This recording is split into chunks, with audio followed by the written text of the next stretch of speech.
Alors, on s'est réparti un ordre de passage suivant. Moi, je vais commencer par vous raconter en fait une partie sur la génétique. Après ça, Pascal Blanchard va plutôt parler de l'histoire. Et à la fin, Lilian essaiera de parler, je dirais, plus de ce qui se passe en pratique, c'est-à-dire le racisme en pratique. Voilà, alors moi, donc sur la partie génétique, je voulais vous donner le point de vue à partir des nouvelles informations issues de la génétique depuis ces dernières années. En 2001, on a lu le génome humain, c'est-à-dire on a lu les 3 milliards de bases, c'est-à-dire de lettres qui constituent l'ADN d'un être humain. On a pu montrer qu'il y avait environ 25 000 gènes et que seulement une petite partie de cet ADN est traduit en protéines, donc sert à la machinerie qui fait de nous ce que nous sommes. Alors, la génétique nous a amené des nouvelles informations sur l'origine de notre espèce. Elle a permis de montrer qu'effectivement, on a une origine récente. Notre espèce est apparue il y a environ 200 000 ans, que c'est une origine africaine et qu'on est sorti d'Afrique il y a environ 100 000 ans. Les données génétiques ont été importantes dans le cadre d'une réflexion sur les races à ce moment-là parce qu'elles ont permis de réfuter l'hypothèse multirégionale qui supposait des séparations très anciennes entre les populations des différents continents. Ainsi, finalement, à l'heure actuelle, on sait que 2 individus pris au hasard sur l'ensemble de la planète sont à 99,9% identiques pour leur génome. Grosso modo, les différences sont de l'ordre seulement de 1 pour 1000, à comparer avec une différence entre l'homme et le chimpanzé qui est de l'ordre de 10%. Donc le premier résultat, je dirais, de la génétique, ça a été en fait de dire qu'il n'y avait vraiment pas assez de temps pour faire des différences très fortes entre les différentes populations humaines. Deuxième résultat qu'a amené la génétique, c'est qu'en regardant ces différences entre les individus, on a pu montrer en fait le processus de colonisation de la planète, c'est-à-dire on sort d'Afrique et ensuite de proche en proche, l'homme moderne colonise l'Europe, puis colonise l'Asie et pour finir colonise les Amériques. Il colonise aussi l'Australie d'ailleurs avant l'Asie.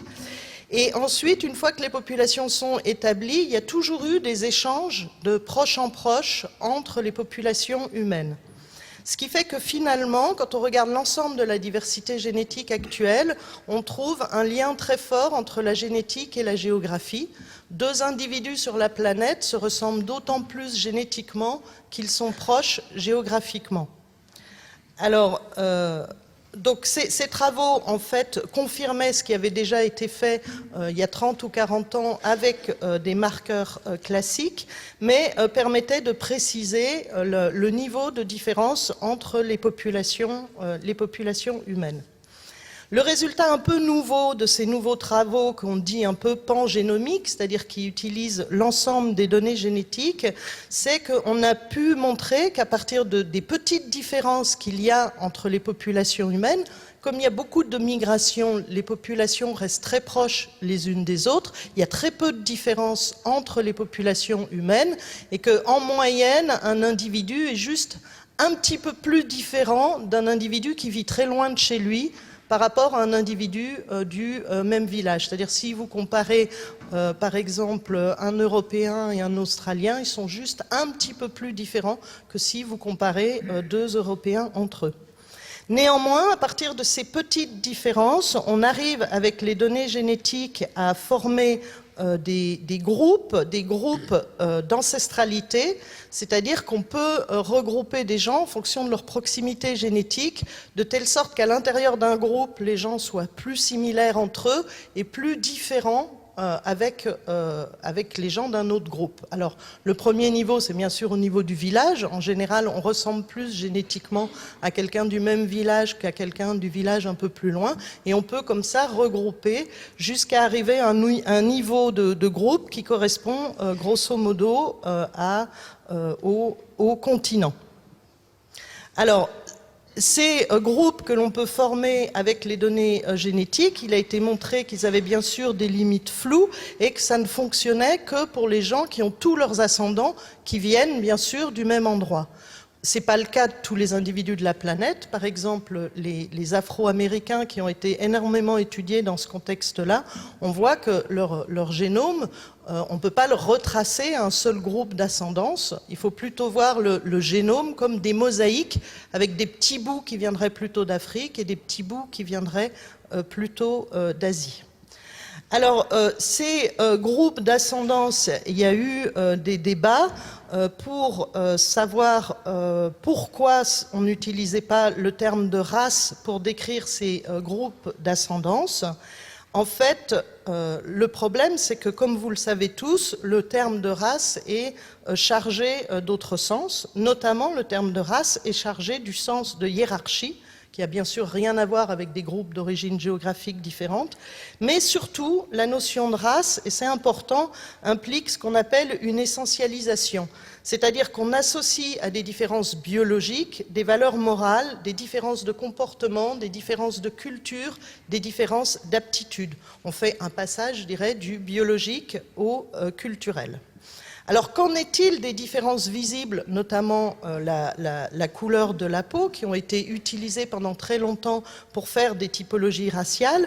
Eh bien, on a pu montrer qu'à la sortie d'Afrique, l'homme a eu à s'adapter à des nouveaux environnements. Ça a entraîné ce qu'on appelle des pressions de sélection, des adaptations locales à des nouveaux environnements, et notamment, ça a fait évoluer la couleur de la peau.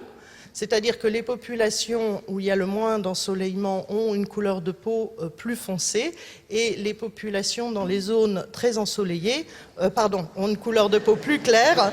Ça se saurait. Hein. C'est pour savoir s'il suivait. C'est bon, alors vous suivez. Ouais, ça là. Ouais. Là, ça, ils dorment pas. Et donc, à l'inverse, dans les zones chaudes, on a eu, je dirais, dans les zones tropicales où il y a un fort ensoleillement, on a eu donc une sélection pour des couleurs de peau foncées. Alors ça, on le savait déjà. Ce que la génétique a amené là récemment dans les derniers travaux, c'est de montrer que, en fait, ça, c'était le résultat seulement d'une vingtaine de mutations. C'est-à-dire, je vous rappelle, notre génome, il est fait de 3 milliards de bases. Dans ces 3 milliards de bases, quand je compare deux individus, il y a environ 3 millions de différences. Et dans ces 3 millions, il y a environ que 20 différences qui jouent effectivement sur la couleur de la peau. Donc, on voit bien que les différences, la phénotypique qui se voit comme la couleur de la peau, n'ont rien à voir avec, en tous les cas, des valeurs morales, comme on essayait de le faire au XIXe siècle. D'ailleurs, cette association du biologique et du culturel au sens large a été soulevée par Lévi-Strauss et il le nomme le péché originel de l'anthropologie, c'est-à-dire de poser une relation de cause à effet entre une réalité biologique et des productions culturelles ou des comportements. Et d'ailleurs, les recherches qu'on mène au muséum sont focalisées, une bonne partie sont focalisées sur le lien entre culture et génétique, et nos travaux montrent exactement l'inverse, à savoir que c'est la culture qui a une influence sur le patrimoine génétique des populations. Par exemple, des traits culturels comme la langue, la religion, la considération qu'on peut avoir d'autres populations peuvent limiter les échanges et donc les flux de gènes entre les populations. De la même manière, des paramètres, on dit, d'organisation sociale, comme la patrilocalité, la matrilocalité, jouent sur les échanges entre les hommes et les femmes, et aussi des modes de vie, c'est-à-dire des choix culturels de modes de vie, comme par exemple l'alimentation, jouent aussi, vont entraîner des adaptations génétiques. Donc des choix qui sont culturels. Le choix de ce qu'on décide de manger est un choix éminemment culturel, en fonction bien sûr de ce qu'il y a de disponible, jouent et entraînent des évolutions et des différences génétiques. Donc le lien de causalité entre la biologie et la culture, de mon point de vue, doit être renversé, avec un impact fort de la culture sur la biologie. Bon, il y a bien sûr toujours des rétroactions, je vous le fais rapidement. Et d'ailleurs, Lévi-Strauss suggérait qu'une des manières efficaces de lutter contre les préjugés de race consistait à faire apparaître, je le cite, que l'homme n'est pas le produit de son corps, mais qu'au contraire, c'est l'homme qui toujours et partout a su faire de son corps un produit de ses techniques et de ses représentations.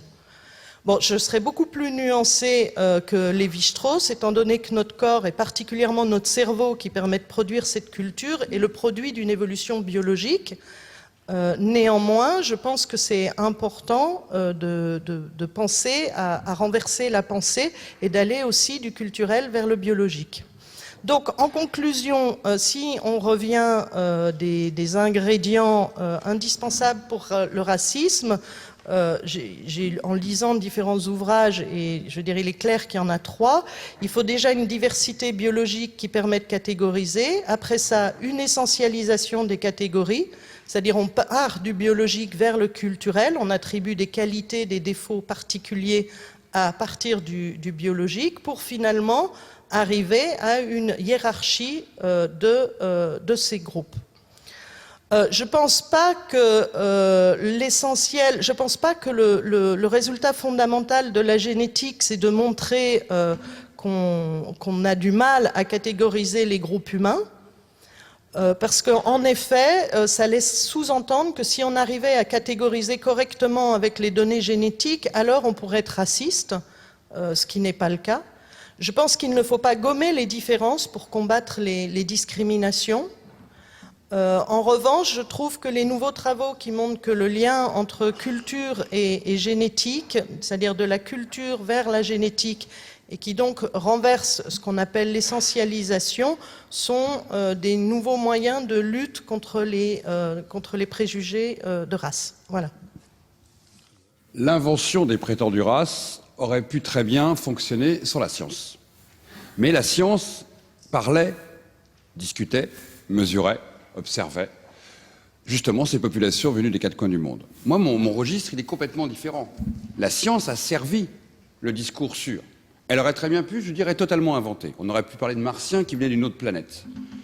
Et en même temps, la science a permis de construire ce discours. C'est ça qui est intéressant à voir, c'est que d'un discours qui est fondé sur l'analyse, qui est fondé sur un savoir, mesurer, comprendre, classer, cataloguer, qui est la science de l'homme, comme la science d'ailleurs de la biologie, on en a fait quelque chose qui a servi le destin des hommes. Et ce destin, il s'est inscrit dans un temps que vous connaissez tous. Le premier moment, c'est la prétendue découverte, tu vois, Lilian, je le dis, prétendue découverte des Amériques, qui va à la fois bouleverser l'histoire de l'humanité, mais surtout enclencher immédiatement une grille de lecture, de compréhension de ce monde, puisque Christophe Colomb ne revient pas simplement avec des animaux étranges et exotiques, il ne revient pas simplement avec des éléments de biologie, il ne revient pas simplement avec de la cartographie, il revient aussi avec des hommes et des femmes. Et il parle d'un seul coup d'une autre population. On connaissait déjà d'autres populations différentes en 1492 que les Blancs, puisqu'il y avait déjà des hommes et des femmes noirs qui vivaient au Portugal. Donc l'Europe avait pris l'habitude de commercer, d'échanger, et les voyageurs venant des 4 coins du monde voyaient déjà en Europe. L'Europe elle-même avait déjà été ailleurs, en Asie. Merci pour les musiques asiatiques pour accompagner ce moment de voyage vers l'Orient, mais excellent, mais c'est très bien. Merci, bon timing. Mais ce qui est très nouveau avec la découverte des Indiens d'Amérique, c'est que d'un seul coup, on essaye de comprendre l'organisation du monde. Et qu'on va passer en très peu de temps, 2 siècles, c'est très peu de temps pour l'histoire de l'homme, 2 siècles, d'une grille de lecture, on va faire simple, sociale, de classe, à une grille de lecture de race. On passe en fait d'un temps où l'aristocratie, pour faire simple, et les autres structurent le monde. Donc un aristocrate est en haut et le reste du monde est en bas. C'était à peu près le mode social de grille de lecture qui permettait de perpétuer des ordres immuables d'organisation du monde. Et ça fonctionnait à peu près dans toutes les sociétés sur la Terre, à part quelques-unes qui avaient d'autres modes de fonctionnement, mais qui étaient extrêmement minoritaires. Et puis d'un seul coup, on arrive dans un jeu qui est complètement différent. Quel rapport social créées avec des populations qui sont autres. Et on le voit qu'elles sont autres. Et de seul coup, pendant 2 siècles, 2 siècles et demi, très lentement au début, le XVIe et le XVIIe siècle ont produit peu de savoir sur ces questions-là. Il n'y a pas encore de notion de hiérarchie, il y a déjà une notion d'assujettissement par contre.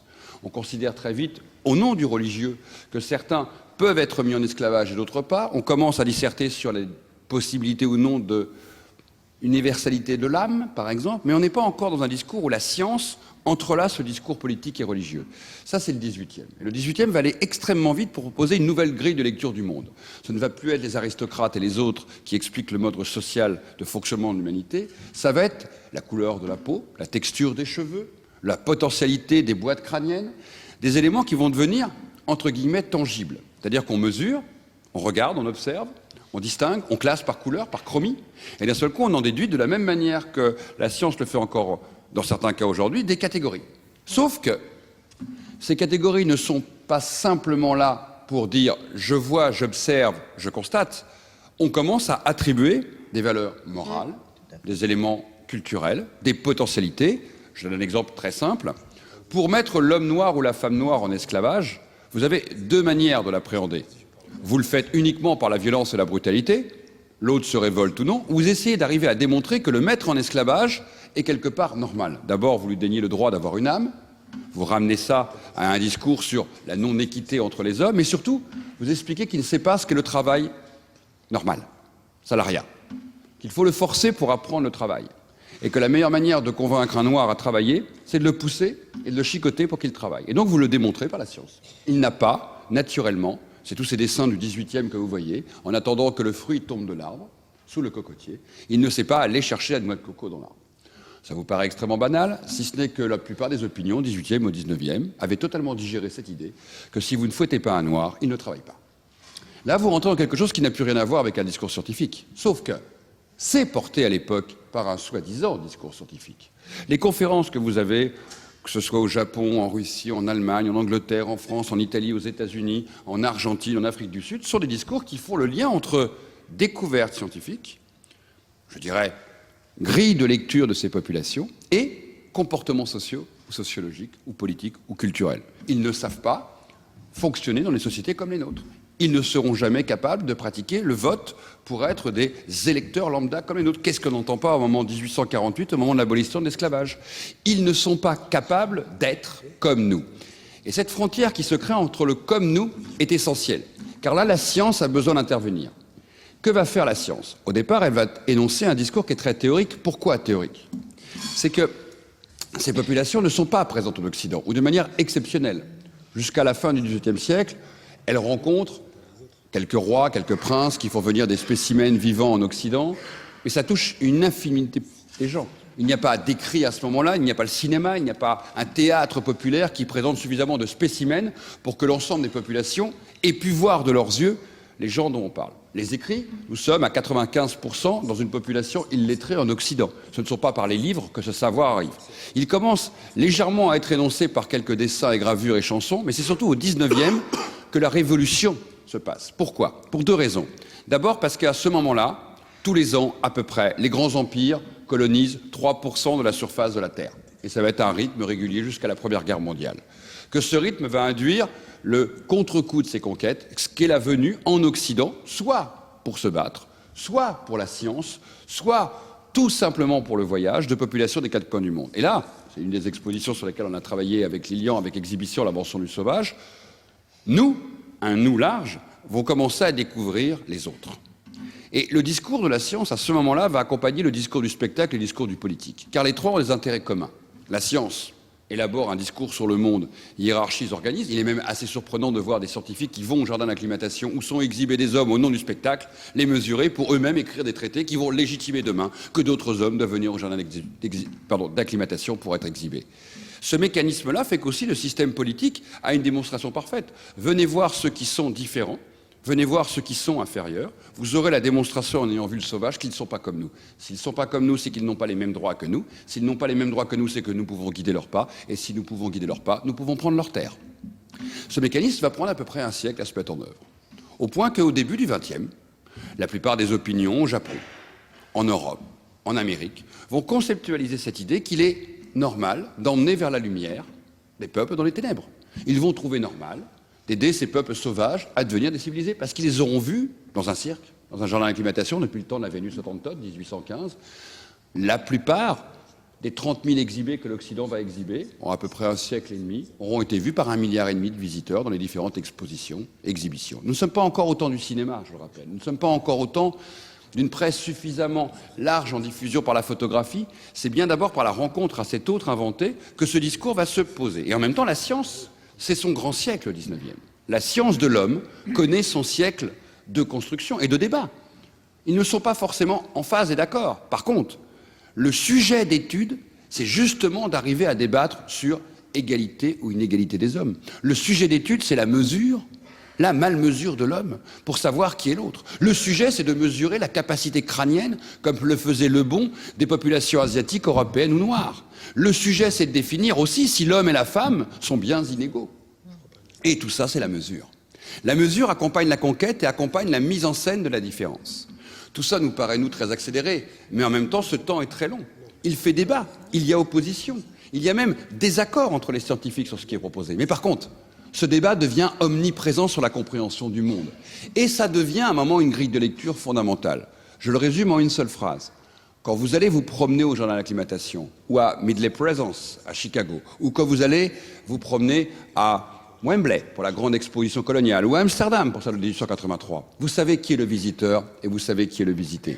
Dans certains cas, l'Irlandais, par les Anglais, est exhibé, car il est un sauvage. Le Breton, en 1904, est exhibé à côté des Sénégalais, car ils sont sauvages. On crée à la fois une hiérarchie à l'intérieur de la couleur, mais elle peut dépasser la couleur. On peut considérer que certains sont plus proches du nègre que du blanc, au nom de leur développement intellectuel, social ou culturel. La couleur est certes une grille de lecture de référent en fonction de la couleur de sa peau, mais devient à un moment, dans le vocabulaire, une référence aussi d'exclusion. Ce qui fait que vous vous retrouvez avec un monde où la grille d'explication de ce monde devient la race. Ça va très loin, parce que la rencontre à l'autre génère deux choses. D'abord, vous vous mettez à rencontrer l'autre. Donc ceux qui, dans les tranchées de 14-18, ont rencontré des combattants venant du Sénégal, de Madagascar, d'Algérie ou de Tahiti, ont découvert que ces sauvages étaient un peu moins cannibales que ce qu'on leur racontait. Surtout qu'ils venaient se battre pour la République, et pour la République, ils se sont battus. Et beaucoup sont morts. Et dans les tranchées, il n'y a plus de couleur de peau. Dans la puanteur des tranchées, sous le sang et la boue, je vais vous assurer que tout le monde, alors d'un seul coup, se trouve parfaitement pareil. Ça a été une première surprise.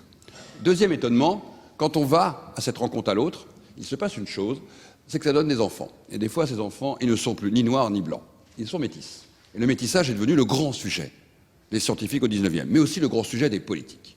Et un jour se pose une question, en 1926 en France, que vaut le témoignage devant un tribunal d'un métis? Parce qu'un blanc, on sait, il prête serment, il parle, et il prête serment et il dit. Mais un noir ne prête pas serment devant une cour de justice, puisqu'il n'est pas un citoyen français. Il n'a pas le droit de témoigner. Sa voix ne porte pas. Un avocat, un procureur ne peut pas lui demander d'apporter son témoignage pour un crime, puisqu'il n'est rien, il est un indigène. Il est inexistant juridiquement parlant. Mais qu'est-ce qu'on fait de l'entre-deux? La République française, bien connue pour ses débats sur les droits de l'homme, se pose à un moment la question en termes juridiques. Et elle fait venir 2 médecins pour définir si un métis est blanc ou noir, ou jaune ou blanc, ou marron ou blanc.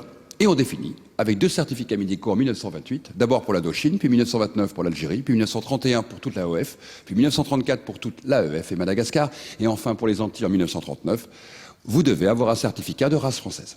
Le mot rentre dans le vocabulaire de la République française. D'abord pour des raisons d'ordre juridique, essentiellement d'ailleurs pour ça, mais en même temps, vous fabriquez un imaginaire, vous fabriquez une pensée politique, alors que Vichy reprendra à l'égard des Juifs, où je vous rappelle que l'une des mises en place juridiques du système de Vichy, il fallait démontrer via les médecins qu'on n'était pas juif. Montandon en fera même fortune. Tout ça vous dit quoi? Vous dit qu'à un moment, un imaginaire se fabrique là-dessus. Il ne se fabrique pas en une génération, pas en 2, pas en 3, pas en 4. Il se fabrique avec le temps parce que tout ça, ça s'accompagne de milliers d'images. Ce qu'on va appeler la propagande coloniale. Tout ça, ça s'accompagne d'expositions. Ça s'accompagne des Tarzans que vous allez voir au cinéma, où l'homme noir est souvent beaucoup plus idiot que dans un Tintin au Congo, par exemple, que le petit chien blanc qui accompagne Milou. Tout ça vous explique un ordre du monde. Et l'ordre du monde, c'est ce qu'il y a de plus complexe. C'est qu'à la fois la race est omniprésente et en même temps, elle n'a même pas besoin d'être violente pour devenir raciste en termes de vocabulaire. Quand on allait aux exhibitions coloniales, et c'est ce qu'on a montré avec Lilian dans les grandes expositions qui étaient organisées au Jardin d'Acclimatation, le public payait sa place pour venir voir des sauvages. C'était des spectacles populaires. Ils s'amusaient. On venait en famille, on pique-niquait devant le cannibale. Tout ça s'est fait sans violence. C'est bien ça le pire. C'est qu'à un moment, on vous explique le monde. Et ce monde qui est expliqué fait sens. Et vous avez le sentiment qu'il fonctionne comme ça, qu'il y a donc des dominants et des dominés. De temps en temps, certains traversent le miroir, comme les Japonais, qui rentrent du bon côté de l'histoire. Et d'autres se retrouvent à l'entre-deux, où les placer. Par exemple, les populations métisses des Antilles. Tout ça, nous en avons hérité. Et c'est ça qu'aujourd'hui, quand on parle d'antiracisme, ou quand on parle de déconstruction des stéréotypes, il faut faire. Ça ne se passe pas simplement en appuyant sur les valeurs morales. C'est un vrai travail de déconstruction d'un imaginaire qui a expliqué et fait fonctionner le monde pendant des années, qui a notamment donné le droit de coloniser, le droit de dominer. Et encore maintenant, dans les esprits de tous, si je vous dis on parle du Nord et du Sud, les rapports Nord-Sud, tout le monde sait qui est au Sud et tout le monde sait qui est au Nord. Et ce n'est pas simplement un problème géographique, c'est aussi là-dessus une construction du monde et de l'humanité. Ben écoutez, tout d'abord, je vais essayer de vous expliquer pourquoi j'ai créé cette fondation en 2008. C'est l'histoire de, j'ai tendance à dire, c'est l'histoire de ma vie. Je suis né en 1972 en Guadeloupe. J'arrive dans la région parisienne à Bois-Colombes en 1981. Et à l'époque, il y avait un dessin animé à la télévision où il y avait deux vaches. Une vache noire, très très stupide, qui s'appelait la Noiraude. Je vois qu'il y a des souvenirs. Une vache blanche très intelligente qui s'appelle Blanchette. Et certains de mes camarades m'appelaient du nom de cette vache, de la Noiraude, et ça m'attristait. Et je me souviens très bien, un jour, je rentre à la maison, je demande à ma mère, en lui disant pourquoi la couleur noire est chargée aussi négativement. Et elle me dit, tu sais, mon chéri, c'est comme ça, les gens sont racistes, ça ne va pas changer. Et je pense que ce n'est pas la meilleure des réponses pour un enfant de 9 ans. Et là, j'ai dû essayer de comprendre le pourquoi. Pourquoi j'étais vu aussi négativement? Pourquoi tout d'un coup, j'étais vu comme un noir? Parce qu'effectivement, je suis né aux Antilles, la grande majorité des personnes ont la même couleur de peau que moi, et j'arrive dans la région parisienne, je deviens un noir. Parce qu'à l'époque, je m'appelais Lilian, je m'appelais Lico. Et qu'est-ce que ça veut dire être noir? Et donc, tout au long de mon adolescence, j'ai essayé de me questionner, j'ai compris qu'en fait, que c'était lié à l'histoire de l'esclavage, à l'histoire de la colonisation, au fait que pendant des siècles, on a hiérarchisé les gens selon leur couleur de peau. Et donc, je me suis dit, effectivement, le racisme, c'est pas quelque chose de naturel, parce que souvent, on dit, oui, mais c'est normal, on a peur de l'autre. Mais en fait, l'autre est toujours une construction. Donc le racisme, pour moi, c'est une construction idéologique et surtout une construction politique, je dirais. Parce qu'effectivement, lorsque vous avez besoin d'exploiter des gens, il faut construire leur infériorité. Et je dirais que pour bien comprendre la construction de l'infériorité des personnes selon leur couleur de peau, il suffit de regarder l'histoire de la plus vieille hiérarchie qui peut exister dans nos sociétés, c'est le rapport qui existe entre les hommes et les femmes. C'est-à-dire aussi, on a construit l'infériorité des femmes pour pouvoir les exploiter. Et donc, en grandissant, j'ai eu la chance de devenir joueur de foot. Et souvent, on me demandait de venir dans les écoles discuter avec les enfants autour du racisme. Et donc, voilà pourquoi j'ai décidé de mettre en place cette fondation. Et ce que j'essaie de faire, c'est déjà de recueillir la parole des enfants. Lorsque je vais dans les écoles, je leur pose des questions. Et souvent, revient cette idée qu'il y aurait plusieurs races. Ça, c'est très intéressant. C'est-à-dire que les enfants, je ne pense pas que quelqu'un leur ait expliqué en disant, voilà, mon chéri, tu sais, il y a plusieurs races de personnes. Non. C'est-à-dire que dans l'inconscient collectif, circule cette information. Et donc, effectivement, les enfants vous disent qu'il y a la race noire, la jaune, la blanche, la rouge. Sachant que la rouge, il y a toujours un débat. C'est pas sûr. Et vous savez pourquoi il y a un débat? C'est parce qu'il n'y a plus de films cow-boys. Parce que pour moi, par exemple, quand j'ai grandi, je pensais qu'il y avait une race rouge parce qu'effectivement, il y avait les cow-boys et les Indiens, les peaux rouges. Et donc, c'est ça qui est très intéressant. Et donc, après, je leur explique, bon, voilà, il y a plusieurs races, mais écoutez, dites-moi les qualités de chaque race. Les Noirs, ils sont forts en sport. Ils chantent bien. Ah ouais, ils dansent bien aussi. Et les jaunes, ah ben, ils sont bons en mathématiques. Hein. Et ils jouent bien au ping-pong. Et ainsi de suite. Et ce qui est très intéressant, Donc, en recueillant la parole des enfants, après, on intervient en leur disant, mais attendez, mais il n'y a pas plusieurs races, les enfants. Vous savez pourquoi il y a des couleurs de peau différentes? Non. Ah bon, vous ne savez pas? Et donc intervient justement le fait d'apprendre aux enfants, effectivement, c'est une adaptation au climat, à l'ensoleillement. Et donc, je leur dis, mais vous savez, les enfants, dites-moi, qui est blanc dans la classe? Ou blanche?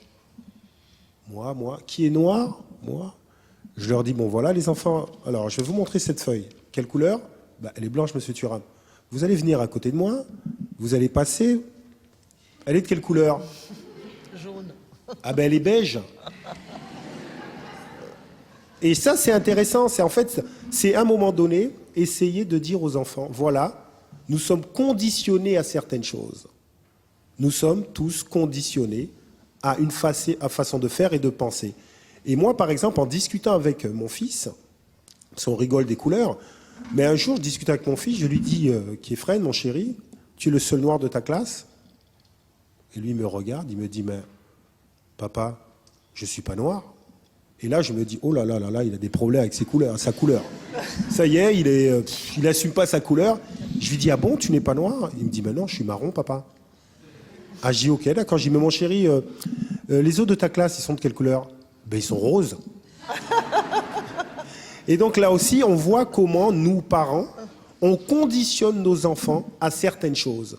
Et donc, c'est ce que j'essaie d'interpeller les enfants. Je dis, voilà, vous allez rencontrer des conditionnements tout au long de votre vie.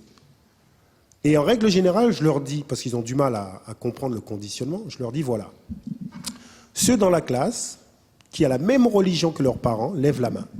La grande majorité lève la main. Je leur dis, voilà, ça c'est le conditionnement le plus puissant qu'on reçoit en règle générale. Vous recevez la religion de vos parents. Et comme tout conditionnement que vous recevez de vos parents ou de la société, à partir du moment où vous ne voulez pas suivre ce conditionnement, on a l'impression de vous dire que vous trahissez quelque chose. Et je leur donne un exemple. Rentrez ce soir à la maison, vous dites à vos parents, tu sais, papa, maman, j'aimerais bien changer de religion. Et vous allez voir la réaction. Parce que tout d'un coup, les parents nous demandent de façon inconsciente peut-être, de suivre certaines choses. Et c'est ça la culture. La culture, avant tout, c'est des habitudes. Et effectivement, je dis aux enfants, vous aurez tendance à reproduire les hiérarchies du passé. Parce qu'effectivement, le racisme, cette hiérarchie selon la couleur de la peau, est une hiérarchie qui est très très proche de nous. Très très proche. Et chacun de nous, nous devons nous questionner sur nos propres préjugés. Et en règle générale, on ne le fait pas. On ne se questionne pas sur nos propres préjugés. C'est-à-dire, nous avons des façons de faire, de fonctionner, et on le fait de génération en génération. Quand je dis aux enfants que l'idéologie de l'apartheid, qui est basée sur la couleur de la peau, est une idéologie très très proche de nous. Il n'y a pas très longtemps, Nelson Mandela est mort. Tout le monde a vénéré cet homme, mais il a fait 27 ans de prison. Pourquoi ? Parce qu'il a dénoncé le fait que parce qu'il était noir, il avait moins de droits que les personnes de couleur blanche. Le fait que les personnes de couleur blanche avaient plus de droits que les personnes de couleur noire. Et donc je dis aux enfants, faites bien attention, chacun de nous, nous sommes porteurs de l'histoire du monde. Chacun de nous, nous sommes porteurs de la hiérarchie entre les hommes et les femmes. Et donc, si vous ne vous questionnez pas sur ces hiérarchies, vous allez obligatoirement les reproduire. Et donc, pour moi, ce qui est très intéressant, c'est à un moment donné, pouvoir questionner nos traditions et essayer de dire aux enfants, voilà, la chose la plus normale du monde, c'est le changement. Mais vous allez voir qu'effectivement, il y a beaucoup de personnes, notamment vos parents ou vous-même, vous allez lutter contre le changement. C'est-à-dire, à chaque fois qu'il y aura une autre façon de penser, eh bien, il y aura des personnes qui ne vont pas vouloir changer. Et voilà pourquoi, il fut un temps, les femmes demandaient le droit de vote, il y avait des gens qui n'étaient pas d'accord. Parce qu'on demandait un changement. Voilà pourquoi il y avait des lois qui discriminaient les personnes de couleur noire. Et lorsqu'on a voulu l'égalité, il y a des personnes qui n'ont pas voulu. Voilà pourquoi aujourd'hui nous sommes dans une société où on dit voilà, il faut que chacun de nous, nous ayons les mêmes droits, que vous soyez hétéro ou homosexuel. eh bien, il y a des frictions. Parce que nous avons tendance, comme êtres humains, à lutter contre le changement, à lutter contre la chose la plus naturelle qu'il y a au monde. Et voilà pourquoi il y a des gens qui veulent sauvegarder des identités, pensant que les identités ne peuvent pas évoluer. Et pour moi, ce qui est important aujourd'hui autour du racisme, du sexe et de l'homophobie, c'est dire aux enfants, voilà, soyez attentifs, parce que, encore une fois, ces problématiques sont à l'intérieur de nos cultures. Et je crois que si nous devenons moins hypocrites, je pense que très rapidement, on pourrait mettre des choses en place pour éduquer nos enfants sur ce thème. Mais encore une fois, c'est très compliqué, parce que nous ne voulons pas voir les réalités. Et ce qui est très intéressant, quand je parle aux enfants en disant, souvent vous allez entendre l'autre. L'autre. Qui est l'autre? Mais l'autre, les enfants, faites bien attention, ce n'est pas quelqu'un de couleur différente. L'autre, c'est déjà votre frère, votre sœur. C'est ça la réalité. C'est-à-dire que chacun de nous, nous sommes porteurs d'une identité unique. Donc, lorsque vous entendez l'autre, c'est déjà un danger. Parce que l'autre n'est pas vous. Et en règle générale, vous pensez toujours que vous détenez la vérité.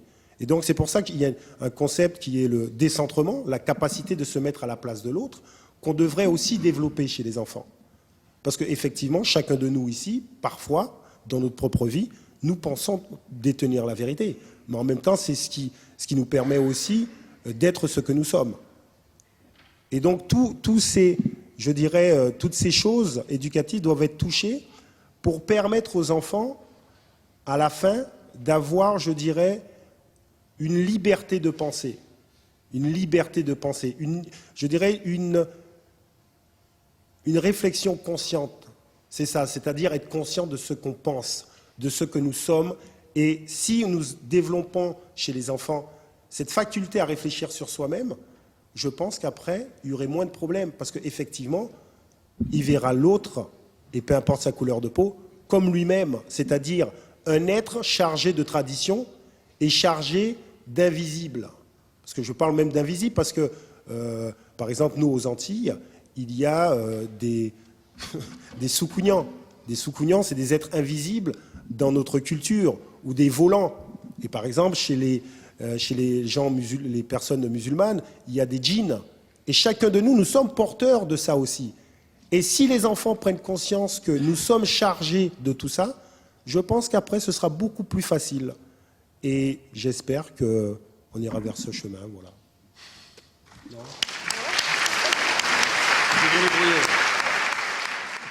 Bonsoir. J'aurais souhaité savoir si vous ne voyez pas un danger qu'à solliciter encore des croyances vers l'invisible sur des enfants pour leur expliquer qu'il faut aller parfois dans des choses qui amènent aussi, qui nourrissent ces pensées, moi je préfère dire discriminatoires. On peut toujours trouver un travers chez l'autre, pas besoin de sa couleur. Donc le côté invisible et ses dangers, et ne faut-il pas en réalité, les scientifiques ont bien nourri les fondements du racisme, est-ce qu'il ne faut pas aller vers l'explication de la différence ne suppose pas supériorité ou infériorité? Nous sommes tous uniques, donc voilà, c'est le danger de la croyance, peu importe, que ce soit les djinns ou les... peu importe, et en même temps, est-ce qu'il ne faudrait pas contourner, rappeler que les scientifiques ne détenant pas la vérité, puisqu'il n'existe pas de vérité dans les sciences, il existe des faits que l'on démontre et qui évolueront dans le temps. Et par ailleurs, faire, comme on dit, l'apologie de la différence en disant que qui dit différence, nous ne sommes pas égaux ni identiques biologiquement. Deux individus déjà, du même poids, de même taille, de même couleur. Il y en a un qui va développer un cancer sans avoir jamais fumé une cigarette, pendant que l'autre, en partant de ça. Voilà. Ok, je vais répondre. Vas-y. Pour ce qui est justement des croyances et des invisibles, justement, c'est pour montrer à quel point chacun de nous, nous sommes différents. Parce qu'effectivement, pour moi, c'est très important de dire que chacun de nous, nous sommes différents. Parce que souvent, c'est nous sommes tous pareils. Non. Je crois que lorsque les enfants se regardent dans une classe ou même ici, chacun de nous, nous sommes différents. Mais, encore une fois, il faut accepter cette différence. Et dire que nous avons des modes de pensée, même dans l'invisible, c'est aussi comprendre aussi pourquoi les gens pensent différemment. Pour moi, c'est ça qui est intéressant. Comprendre que effectivement, ta façon de penser a été conditionnée par rapport à où tu as vécu. Effectivement, les gens qui ont des invisibles différents ne peuvent pas penser de la même façon. Et d'ailleurs, il y en a qui ne croient pas aux invisibles. Ça aussi, c'est important. Voilà. En même temps, lorsque vous dites, madame, il peut y avoir un danger aussi, inversé, quand vous avez dit à un moment faire l'apologie de la différence, c'est très compliqué. Moi, je ne cherche jamais à amener le raisonnement sur une norme serait meilleure qu'une autre. Je n'explique pas qu'il y ait une raison morale ou non. J'essaie d'expliquer le mécanisme toujours qui a amené à être dans une croyance qu'il faut déconstruire. Je n'essaie pas d'amener un contre-modèle. Je sais que souvent on le dit avec humour, mais quand on commence une conférence, quelqu'un nous dit « Ah, vous savez, moi j'aime beaucoup les Africains », on se dit « Voilà, ça c'est mal parti, là. » Là, il va falloir 2 heures pour expliquer, là. On ne peut pas aimer tout le monde qui habite sur un continent, c'est n'importe quoi, c'est une vision tronquée du monde. Des fois, les plus beaux sentiments sont souvent les plus grandes catastrophes à déconstruire. C'est pas du tout ça que moi j'essaie de construire avec les gens. Ce que j'essaie d'expliquer, c'est comment on s'est mis un moment à croire en une grille de lecture unique du monde. Et par exemple, d'expliquer à des enfants pourquoi à un moment ils pensent que telle ou telle population est supérieure à l'autre. Pourquoi ils pensent que telle ou telle personne fait quelque chose que l'autre ne ferait pas. Un des très bons exemples, par exemple, c'est d'expliquer à travers l'exemple des femmes comment l'homme a inventé sa domination sur la femme. Et le temps qu'il a fallu et qu'il faudra encore pour arriver dans une parfaite égalité. Généralement, la moitié de la classe vous comprend. Les garçons un peu moins vite que les filles. Parce qu'elles le vivent. En fait, je dis toujours avec humour, il faudrait vous peindre tous en noir pendant 2 jours pour que vous compreniez beaucoup mieux ce que je suis en train de vous dire. Un jour, je l'ai fait avec des hommes et des femmes politiques qui avaient beaucoup de mal à comprendre ce qu'on était en train de dire. Et c'est ceux qui ont le plus de mal à comprendre. Surtout les hommes blancs de plus de 55 ans. Ce qui est normal. Et le meilleur exemple pour leur faire, j'étais donc devant une salle où il y avait beaucoup d'hommes politiques dans un parti donné, et j'avais mis sur la table 10 cubes blancs. Et de l'autre côté, 10 cubes de toutes les couleurs. Je leur dis voilà, ça c'est votre société que vous avez fabriquée au nom des héritages de la République. C'est très bien. Nous sommes le pays des droits de l'homme, un modèle unique au monde, notre lumière resplendit sur les 4 continents, tout ça va très bien. Mais, c'est un peu monochrome. Je leur dis, vous conviendrez qu'on pourrait évoluer. On va faire une évolution très simple. Déjà, sur les 10 cubes blancs, vous en prenez 5 et vous les mettez à côté en disant, voilà, on va les mettre là, on va prendre 5 cubes de couleur et ça, ce sont les femmes. Il n'y a déjà plus que 5. Il y en a 5 qui pleurent donc dans la salle, sur 10. Vous en prenez 2 autres cubes, vous dites, voilà, ça va uniquement être un rééquilibrage territorial. On va mettre un cube pour les quartiers populaires, 9 millions de Français, et un cube pour les Outre-mer, 3,5 millions de Français. Vous l'enlevez. Et puis, on va mettre un peu de jeunes là-dedans. Vous enlevez juste un cube pour les jeunes. Il ne reste plus que 2 cubes blancs. Là, il commence vraiment à avoir des sueurs sur le front qui commencent à couler. Et il y a 8 cubes blancs d'un côté, plus que 2 cubes blancs de l'autre. Et vous leur dites, on n'a même pas encore commencé à parler des discriminations ethno-raciales. C'est ça le problème de la société française. Et ça, vous êtes obligé de le déconstruire sans forcément énoncer qu'un modèle serait idéal. Vous expliquez que tout ce qu'on est en train de dire, c'est encore à l'œuvre dans la société française. Ça continue à fabriquer des inégalités. Ça continue à fabriquer des discriminations. Appelez-vous Mohamed et essayez de trouver un appartement. Vous verrez, vous avez 3 fois moins de chance qu'un Marcel ou qu'un Henri. C'est ça l'héritage dont on est en train de parler. Pour autant, je ne prétends pas, en tant que chercheur, démontrer qu'il y a un meilleur système. Je suis en train de déconstruire ce système dominant. Tous les outils sont bons pour le faire, y compris de remettre en question, vous avez raison, l'omniprésence des fois de la science. Et en même temps, faisons très attention avec ça. La science, quand on s'adresse à les enfants, c'est aussi le savoir de l'enseignant. Si vous le déconstruisez trop, vous donnez aussi le sentiment à l'enfant que tout ce que les scientifiques peuvent lui apprendre sont faux. C'est donc quelque chose à rééquilibrer par petites touches, et l'enfant pense beaucoup des croyances dont vient de parler Lilian. Il faut aussi des fois le démontrer par le concret. Quand Lilian fait un livre, par exemple, sur mes étoiles noires, il amène déjà un savoir, une connaissance à plein de gamins qui découvrent que des hommes et des femmes noirs ont fait des choses dans l'histoire de l'humanité. Et qu'être noir, ça ne se limite pas qu'à l'esclavage. Ça veut dire quoi, tout ce que je suis en train de vous dire? Que c'est extrêmement long à déconstruire, qu'il n'y a pas de clé absolue, que tout est utile pour le faire, mais surtout, le plus important, c'est d'expliquer à ces gamins, comme d'ailleurs à ces adultes, on ne leur parle pas d'une histoire très ancienne. Là. On leur parle de leur vécu d'aujourd'hui. Ils sont les héritiers de ça. Et le plus complexe à faire, c'est qu'on se heurte à mes 10 cubes blancs qui ne veulent surtout pas qu'on ait compris tout ça. Ils ont déjà eu beaucoup de mal avec l'histoire où les femmes commencent à leur revendiquer au niveau de la parité que dans les conseils d'administration, dans les entreprises, les salaires doivent être égaux, qu'au niveau de la politique, elles ont le droit d'avoir des places, et on le voit bien que sans la loi, c'est impossible, non pas de tendre à la parité, on n'y est pas encore, mais d'aller vers un jour une société paritaire. Alors imaginez d'avoir une représentativité à l'identique. Et pour autant, je ne suis pas sûr qu'une caste politique ou qu'une entreprise doit ressembler à 100% à la société. En tout cas, évitons d'avoir au moins des cubes blancs.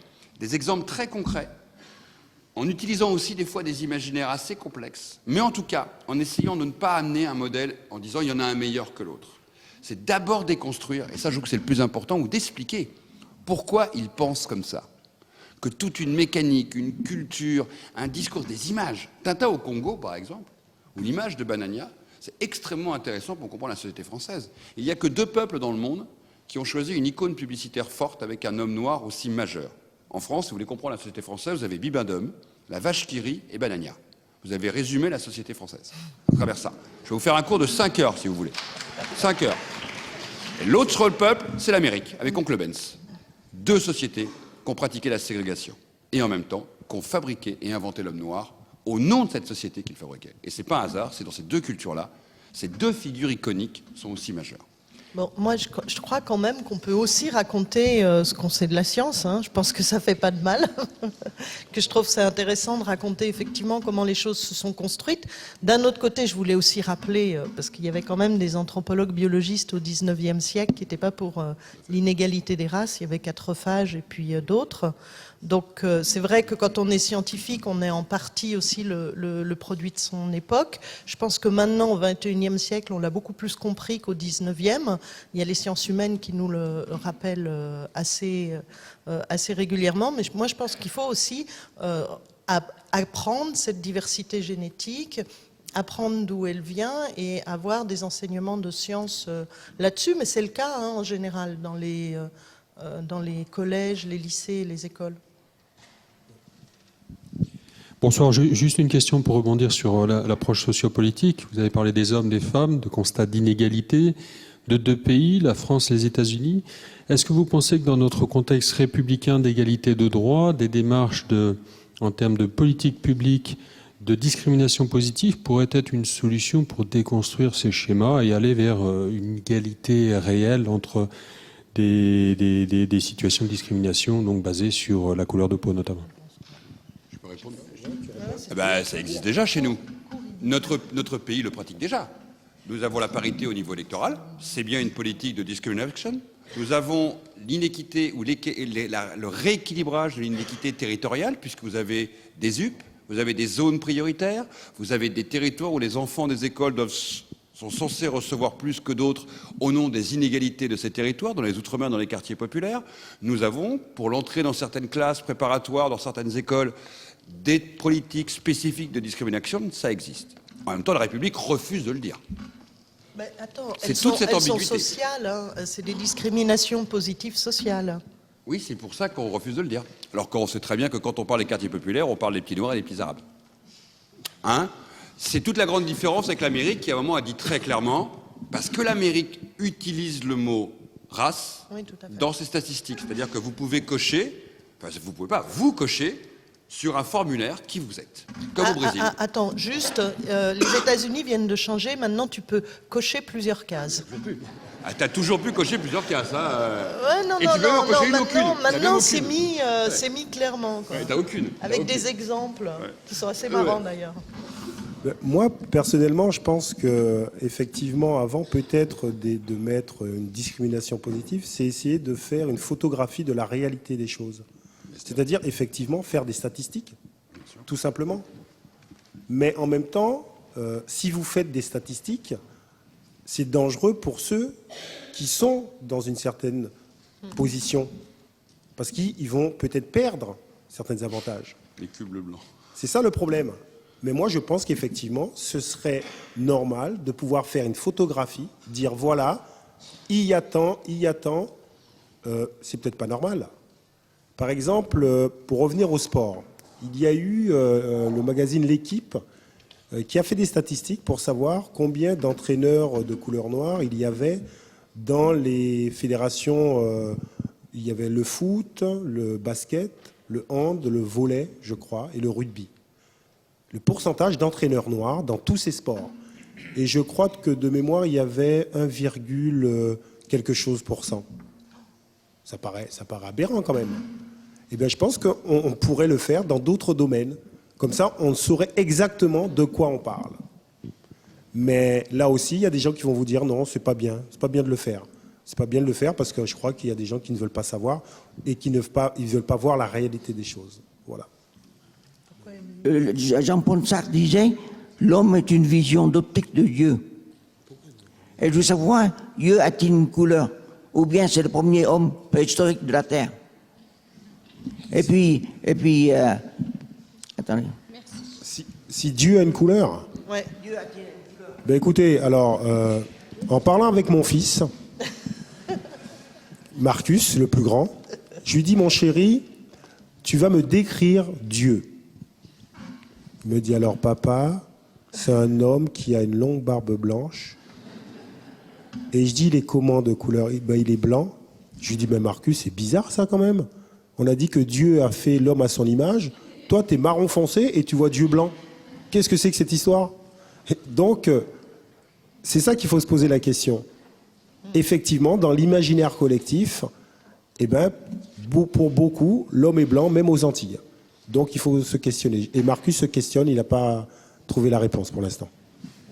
Oui, alors, comme Liliane est sportif, moi, je suis dans ce domaine-là. Je trouve qu'il est bon quand même de parler des différences morphologiques dues justement aux adaptations climatiques.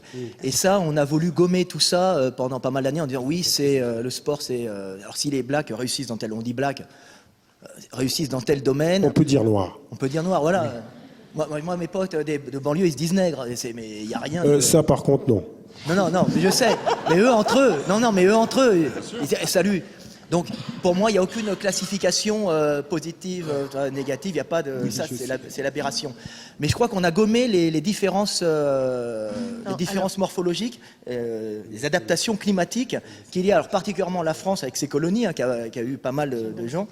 Et on se retrouve, alors à vouloir gommer ça, on se retrouve avec des blessures, par exemple aux entraînements, des mecs qui n'ont pas les mêmes morphologies, qui se blessent, qui ne sont pas adaptés au froid, par exemple des mecs qui viennent du sud, des climats tropicaux, qui peuvent se blesser, alors on a eu, et qui sont obligés d'avoir plus d'entraînement, plus d'échauffement avant l'entraînement. Je ne sais pas si tu as dû avoir ça quand tu étais à haut niveau.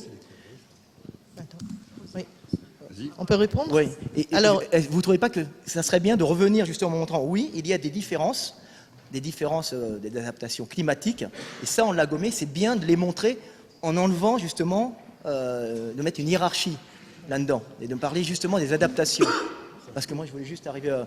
Le problème, mais c'était la question, il faudrait par l'éducation remontrer justement qu'il y a des différences, et ces différences, ce n'est pas forcément des différences raciales, ce sont des adaptations climatiques, et il ne faut pas les gommer au nom de l'égalité. Et là, on arrive dans du délire.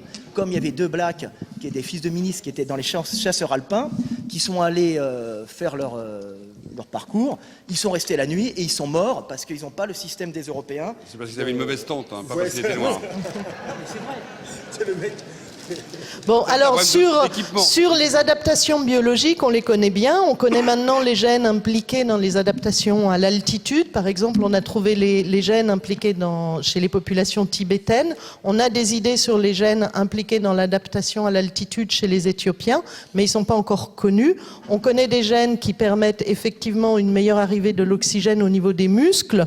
Et donc, quand on porte certains variants, on a une probabilité plus forte de pouvoir faire mieux marcher les muscles.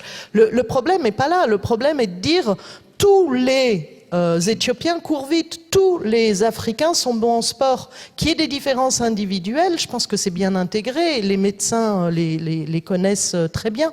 Le basculement, c'est quand on commence à vraiment essentialiser, c'est-à-dire à tout généraliser. Je veux dire. Je vais essayer de répondre ce que je dis aux enfants. Parce que les enfants me disent ça, mais monsieur Thuram, les Noirs, ils sont plus forts en sport quand même. Je dis, ah bon? Et pourquoi? Mais regardez, en finale du 100 mètres, il n'y a que des Noirs. Ah, je dis, ah oui, c'est vrai. Je leur dis, vous savez quoi? Les Blancs, ils sont meilleurs au ski. Hein. Parce que quand il y a de la finale de descente, il n'y a que des Blancs. Il me dit, mais non, mais c'est pas pareil. Mais je dis, pourquoi? Oui, mais les Blancs, c'est pas pareil, parce que c'est individuellement, ils sont forts. Et je dis, mais pourquoi? Parce que vous pensez que tous les Noirs sont forts en sport? Et je leur dis, attendez, on va prendre la finale du 100 mètres. Pourquoi il y a pas mal de Jamaïcains? Ah, parce qu'en Jamaïque, depuis très longtemps, le gouvernement a fait en sorte que l'après-midi, tous les enfants fassent de l'athlétisme. Agi, c'est quand même mieux pour être champion d'athlétisme, hein, parce qu'effectivement, on ne retrouve pas beaucoup de Kenyans hein, en finale de 100 mètres. Pourtant, ils sont noirs. Et des Sénégalais, il n'y en a pas beaucoup. C'est l'entraînement qui fait qu'on va être bon. Tous les Sénégalais, ils peuvent être très grands, ils ne seront pas bons au sprint, parce que vous savez pourquoi? Non, mais exactement. Il n'y a pas la culture du sprint. Faux. C'est faux. Faux. Ce que vous venez de dire est totalement faux. On estime qu'en 2050, à la finale du 100 mètres, je vous rappelle qu'aux derniers Jeux Olympiques, au 110 mètres, un Japonais était dans la finale. Il s'est blessé. Et je vous assure qu'en 2050, ça va vous faire très très mal à la tête. Il y aura 7 Asiatiques à la finale du 100 mètres. Il va falloir que vous l'acceptiez comme idée parce qu'aujourd'hui en Chine, ils sont que depuis 15 ans sur l'athlétisme. Aux 5000 et aux 10 000, ils sont très bons. Vous verrez, mais c'est pas grave. Mais je peux vous. Mais vous verrez ce qu'on vous dit.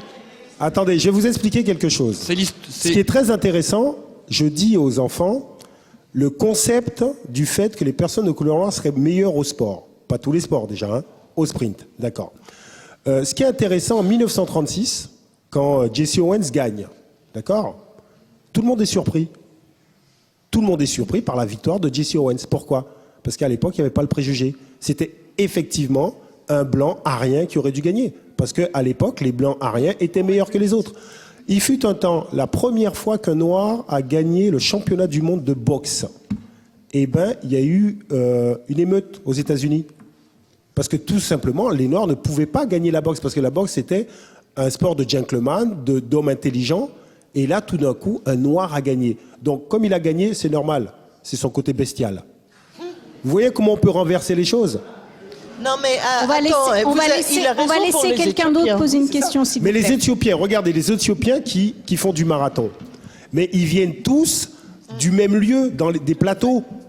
Donc ça veut dire que ce n'est pas tous les Éthiopiens, ce sont les Éthiopiens qui habitent à une certaine altitude. Exact. Donc, mais nous sommes d'accord alors. Donc c'est pas lié à une couleur. Oui, alors. Ok. Ma question est en tout cas, moi, s'il vous plaît, moi, j'ai joué au foot parce que je m'entraînais beaucoup. Hein, parce que sinon, c'est trop facile. Hein. Ma question est la suivante. L'influence du corporatisme et du capitalisme sur le développement des discriminations. C'est lui. La démonstration est assez simple, puisqu'à partir du moment où vous voulez... Vous savez que quand il y a l'abolition de l'esclavage, beaucoup se posent la question de mais qu'est-ce qu'on va faire de ces gens qui ne sont plus des esclaves? Et le système colonial va répondre à cette phrase fantastique, on va inventer le travail forcé. Parce qu'ils ne sont pas encore prêts à être salariés. Le capitalisme a cette faconde extraordinaire de toujours trouver une explication rationnelle pour payer le moins possible l'ouvrier et enrichir le plus possible le patron. C'est la base même du capitalisme. Et si en plus l'ouvrier peut être noir, c'est quand même beaucoup plus facile. On a inventé, je rappelle que la France, par exemple, c'est pas le seul pays, mais en termes de système, avait inventé colonie par colonie, à Madagascar, au Sénégal, dans la Haute-Volta à l'époque, le travail forcé. Vous deviez donner un nombre de jours à la République. Et dans certains pays, on ne savait pas quoi leur faire faire. Je me souviens de cette histoire fantastique en Haute-Volta blanche, où va être construite cette grande route qui traversait la Haute-Volta et qui ne servait qu'à une seule voiture. Si vous connaissez un peu l'Afrique noire et que vous êtes promené en Afrique noire, vous savez que les gens marchent sur le côté des routes, jamais sur les routes. Et donc la route, elle servait à une chose essentielle, à une seule voiture. Il n'y en avait qu'une dans le Volta blanche, c'était celle du gouverneur. La stupidité en plus peut raccompagner, rajouter et se surrajouter au capitalisme parce qu'il fallait surtout maintenir aussi le pouvoir et l'autorité sur ces hommes. Et d'imposer à travers ça le travail forcé, de ne pas les faire rentrer dans un travail salariat. Par exemple, il faut attendre 1942 pour que le premier Kanak reçoive un salaire en Nouvelle-Calédonie. Il était interdit de payer des Kanaks avant 1942. Et c'est l'armée américaine avec ses bases qui, pour la première fois, donnera de l'argent parce qu'on considérait que si les Kanaks avaient un salaire, ils iraient le boire en alcool. Et comme ils ne supportaient pas l'alcool, ils auraient tué les Blancs. Au nom de ça, on les salariait pas. Oui, on peut inventer des trucs extraordinaires. La discrimination, n'oublions pas, pourquoi on fait venir des immigrés en France? Juste pour la beauté du geste? Non. Parce qu'ils font les boulots que les gens ne veulent plus faire. C'est d'abord un fondement capitaliste. On va vers un pays qui propose des emplois à ceux qui n'en ont pas, certes, dans leur pays, mais surtout parce qu'il y a des emplois à prendre. Les pires d'une société. Et ça a toujours été ainsi. Les pauvres migrants, quelle que soit l'histoire de l'humanité, ont toujours fait les jobs dans le système capitaliste qui était refusé par ceux qui montaient dans la hiérarchie sociale du pays dans lequel ils vivaient. Et au nom de ça, ça perdure. Je voudrais revenir un petit peu sur le métis et sur l'hybride. Parce que j'ai quand même la sensation désagréable que pratiquement dans toutes les cultures, qu'elles soient de toutes les couleurs, le métis est mal vu. Ce qui me paraît absurde sur le plan génétique, puisqu'au contraire, il rassemble des gènes d'origine différente, donc il devrait être plus fort quelque part, etc. Enfin, on connaît l'importance de l'hybride dans l'évolution. Et qu'est-ce qu'on répond à ça? Parce que j'ai l'impression que l'hybride est mal vu. Où qu'il soit, à n'importe quel endroit sur la Terre, y compris dans les populations naturelles, avec ou sans capitalisme, enfin, etc. Voilà. Il y a aussi l'intrus. Bon, il vient d'ailleurs, etc. Donc, la question du métis, et je pense, monsieur, que dans vos classes, dans les classes avec les enfants, vous avez sûrement des métis. Et voilà. Et je pense que la science pourrait répondre à cette question. En fait, comme naturellement chez l'homme, on a une tendance naturelle à classifier, le problème avec, entre guillemets, les métis, c'est que quelque part, ils remettent en question les classifications qu'on se fait. Et de ce fait-là, il y a un problème pour les intégrer donc dans notre schéma du monde. Donc ça, c'est mon point de vue de scientifique, mais Lilian a un point de vue certainement plus pragmatique.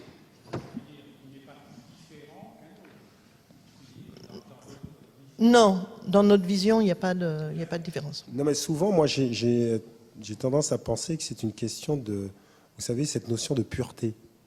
C'est-à-dire, comme justement je parlais de tradition qui serait pure, eh ben le métis n'est pas pur. Il faut qu'ils choisissent. Et c'est pour là, parfois, c'est très difficile pour des métis. Et ce qui est très intéressant dans le métissage, c'est qu'on le renvoie toujours au fait qu'il soit noir, par exemple. Par exemple, ce qui est intéressant avec Barack Obama, ok, tout le monde dit le premier président noir. C'est une évidence qu'il est noir. Effectivement, il est métis, mais on ne le rappelle pas. Et c'est ça aussi, c'est-à-dire que les métis, tout au long de l'histoire, en tout cas de l'esclavage, c'était inventé du fait qu'une goutte de sang noir vous fait noir. Mais en même temps, c'était pourquoi? C'était pour dire, voilà, vous n'avez pas les mêmes droits que nous. Nous qui, blancs. Et c'est pour souvent, on parle des gens de couleur. Parce que ça a été inventé aussi pour les métis, les gens de couleur. Et souvent, moi, je raconte une histoire, je vais dans un bar, il y a un monsieur qui me dit, monsieur Thuram, tout à l'heure, il y a un homme de couleur qui est venu vous chercher. Et je lui dis, excusez-moi, il était de quelle couleur? Et donc là, le monsieur ne comprend toujours pas, il me dit, bah, il était de couleur. Je dis, mais justement, il était rouge, jaune, vert, quelle couleur? Et donc, je crois qu'il est parti, il a dit, mais il est complètement fou, Thuram. Mais en fait, c'est ça, je pense que c'est cette notion de pur. Et c'est vrai que souvent, il faut discuter avec les enfants métissés, parce que quelquefois, on les oblige à choisir un camp. Et parfois, c'est très mal vécu. Et ça, vous abordez un sujet que souvent, les gens n'ont pas conscience de ça. J'ai eu une discussion très, très violente avec une collègue canadienne à propos de visible minorities, qui est finalement donc la discrimination positive. Et justement, moi, je lui ai posé la question que vous posez là. J'ai dit, mais on voit quoi? Comment? Moi, j'ai dit, mais ils sont comment? On voit quoi? Ils sont jaunes, rouges, etc. Voilà. Oh, but that's insulting. C'est tellement insultant de dire, mais le fait même de dire minorité visible, bah, ça veut dire qu'on fait des catégorisations sur la base de ce que l'on voit. Alors on voit la couleur quoi? de peau. Bon. Mais c'est ça qui est donc, intéressant. on voit qu'il y a un noir ou une blanche ou une rousse ou je sais Mais en pas. fait, nous ne sommes pas sortis de cette façon de penser. Et justement, et là, au début, je voulais lever le doigt pour autre chose. Pour la place, enfin, votre combat, il est immense et il est loin d'être terminé. Je me demande, ou je voudrais bien qu'il y ait une place pour le racisme qui n'est pas seulement fondé sur l'esclavage et noir-blanc. C'est-à-dire le racisme noir-noir, le racisme arabe-noir, voilà. Il y a des violences incroyables, hein. Et c'est pas les Blancs qui ont inventé le racisme. Non. Et là, je suis déjà un pas plus loin, parce qu'il faut déjà avoir bien admis ce que vous êtes en train pourquoi vous vous battez, pour pouvoir ensuite dire, bon, mais maintenant, n'associons pas la discrimination, j'arrive pas à le dire, voilà le truc là, positive, à un autre jugement, ou qui serait une absence de jugement finalement, hein, et qui revient à ce que M. Blanchard disait, j'aime les Africains. C'est-à-dire une absence complète de discrimination intellectuelle, de savoir qu'il y a des bons, des mauvais, des intelligents, des bêtes, des courts, des longs. Et donc voilà, est-ce qu'il y a de la place pour ça? Ben écoutez, oui, effectivement, par exemple, lorsque j'aborde le fait culturel et le poids des traditions, c'est cela. C'est-à-dire que souvent, dans les traditions, il y a des nous et des eux. Et donc, questionner les traditions pour expliquer qu'à un moment donné, il ne faut pas oublier qu'il faut mettre au centre de la réflexion l'être humain. D'essayer de voir l'être humain. Pas juger les gens sur leur couleur de peau, leur religion, leur sexualité, leur genre. Et c'est cette éducation que moi j'essaie de faire passer aux enfants. Parce qu'effectivement, lorsque vous avez la capacité de juger l'autre en tant qu'être humain, vous avez tendance à ne pas faire de hiérarchie. Et ce qui est très intéressant, c'est qu'avec les tout jeunes, lorsque les enfants sont tout jeunes, ils arrivent très rapidement à l'égalité entre les personnes. Très rapidement. Mais lorsque vous avez votre conditionnement culturel, eh ben c'est beaucoup plus compliqué. C'est beaucoup plus compliqué. Voilà pourquoi j'essaie de travailler avec les enfants pour leur dire faites bien attention à ça. Et effectivement, il y a dans les écoles, notamment autour des blagues, parce que c'est très intéressant, les enfants vous parlent des blagues, et dans les blagues, il y a aussi les hiérarchies, et il y a aussi le racisme entre noir, de toutes les couleurs. Hein. Par exemple, moi je suis antillais, et peut-être qu'il y a des antillais aux antillaises dans la salle. Par exemple, ma maman, elle est née en 1947, et lorsqu'elle était plus jeune, on lui faisait comprendre qu'il était préférable de se marier avec quelqu'un qui aurait la peau plus claire, pour avoir des enfants qui auraient la peau chapée, la peau échappée du noir, la peau moins noire. Avec moi, elle l'a raté. Je voulais vraiment vous remercier pour ce temps de discussion, et je trouvais que ce qui ressortait bien vraiment de vos trois interventions, c'était combien les races n'existent pas, mais l'idée de race existe, et que dans tous les cas, et c'était vraiment passionnant d'écouter aussi Madame la généticienne, c'est une construction sociale. C'est-à-dire, pour rebondir sur ce que vient de dire Madame, les minorités visibles, ça a été créé au Canada, ça a une histoire, un contexte, une histoire politique. Et qu'est-ce qu'on voit en France? On est habitué à voir des marques et des signes de la différence qui sont censés être visibles, on fait confiance à nos sens, mais je vous mets au défi de sortir de notre contexte et d'aller dans d'autres contextes, de voir les mêmes couleurs. Donc on a appris, et ce que je trouve passionnant, c'est de dire, on ne devient pas, enfin, on n'est pas raciste, on le devient, mais on n'est pas noir, on le devient. On n'est pas arabe ou musulman, on le devient. Et ce qui est quand même dramatique, c'est qu'on est capable de voir des arabes, des musulmans et des gens qui ne sont pas de couleur. Mais donc il y a tout un ensemble de signes distinctifs qui marquent la différence. Et ce qui est dramatique, c'est qu'on est pris dans cet ordre social raciste. Donc je voulais vous remercier parce que chacun à votre manière, même si Blanchard est parti, vous nous avez montré qu'à chaque fois, on est dans de la construction sociale et qu'il n'y a rien de naturel. Et que tout ce qui semble être lié à de l'instinct naturel, des compétences naturelles, du bon sens, etc., tout est construit socialement parce qu'en fait, c'est que de l'ordre de l'apprentissage. Donc moi, j'ai juste une petite question quand même. J'étais intéressée de savoir auprès de qui, comme tranche d'âge, vous interveniez, parce que justement, moi, j'ai été confrontée à cette histoire du chromatique. Comment tout d'un coup, un enfant dit qu'il est marron ou que sa maîtresse est rose, et qu'à un moment, et ça se joue à la maternelle, il revient en me disant « Maman, tu sais qu'il y a des blancs et des noirs ».